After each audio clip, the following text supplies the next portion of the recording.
Warahmatullahi Wabarakatuh. Perkenalkan, nama saya Nabilah Putri Nasri, NIM saya 1908-2010-81 dengan nomor absen 36.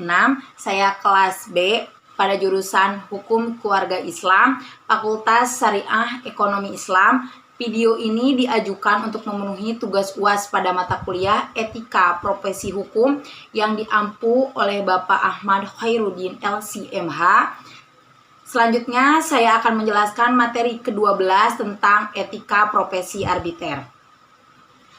Pengertian pada etika profesi arbiter. Arbiter adalah seorang atau lebih yang dipilih oleh para pihak yang bersengketa atau yang ditunjuk oleh pengadilan negeri atau oleh lembaga arbitrase untuk memberikan putusan mengenai sengketa tertentu yang diserahkan penyelesaiannya pada badan arbitrase.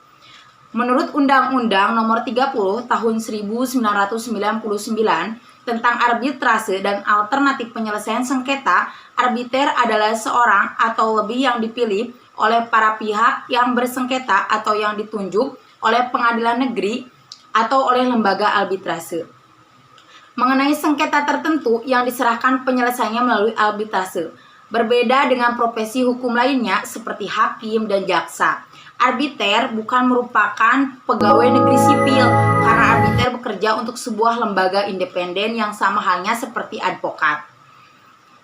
Putusan arbitrase sebagai salah satu tempat penyelesaian sengketa di luar pengadilan mempunyai dan arbitrase internasional adalah arbitrase yang dapat dikatakan dari berbagai pihak pada saat dibuatnya pengujian atau perjanjian yang bersangkutan mempunyai tempat usaha di negara berbeda. Misalnya, salah satu pihak memiliki tempat usaha di Amerika, di Belanda, di Brazil, dan lain halnya.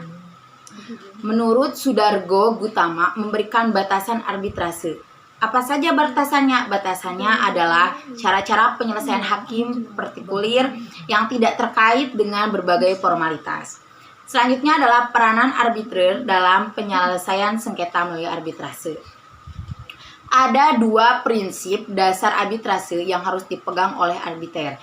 Yang pertama adalah penyelesaian arbitrase harus didasarkan pada penyelesaian yang cepat, mandiri, dan adil. Yang kedua, penyelesaian perkara di luar pengadilan atas dasar perdamaian. Selanjutnya, adapun syarat-syarat untuk menjadi seorang arbiter menurut pasal 12 Undang-Undang Nomor 30 Tahun 1999 adalah sebagai berikut.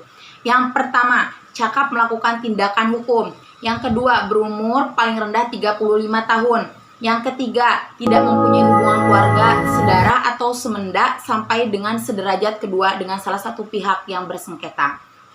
Keempat, tidak mempunyai kepentingan finansial atau kepentingan lain atas putusan arbitrase.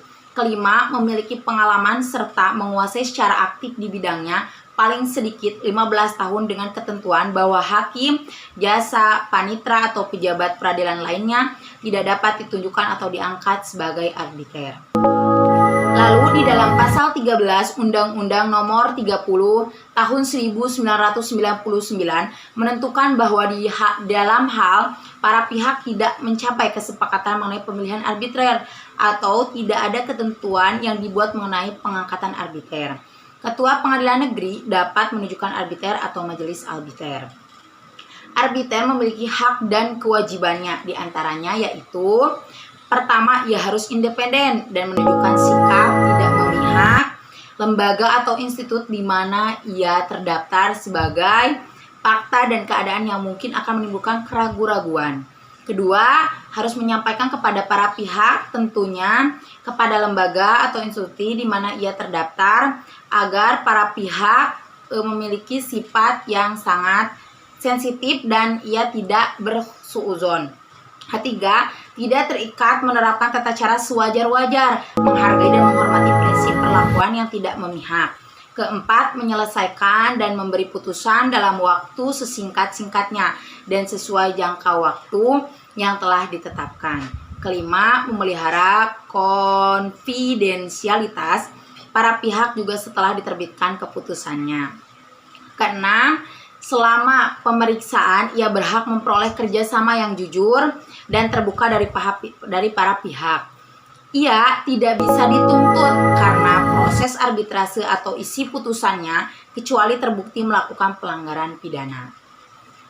Pengadilan negeri dapat mengangkat arbiter tunggal. Selanjutnya ditentukan juga bahwa ketua pengadilan negeri akan mengangkat arbiter tunggal berdasarkan daftar nama yang disampaikan oleh para pihak atau yang diperoleh dari lembaga atau organisasi arbitrase.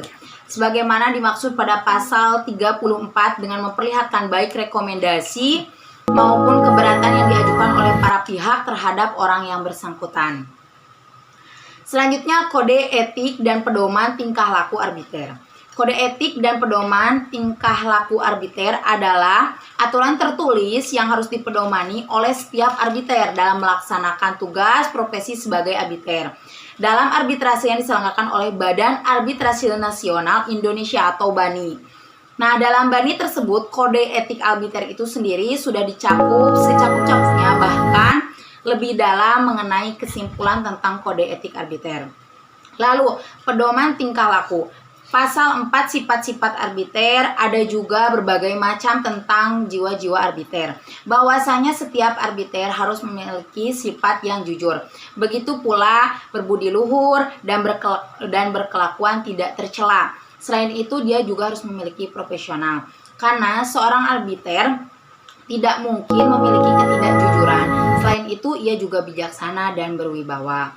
Lalu selanjutnya, sikap-sikap arbiter. Sikap-sikap arbiter adalah ia mampu memeriksa dengan baik, tidak memihak kepada pihak atau bahkan secara sepihak. Selanjutnya, arbiter juga adalah orang yang sangat cakap hukum, baik dalam pemeriksaan maupun dalam persidangan.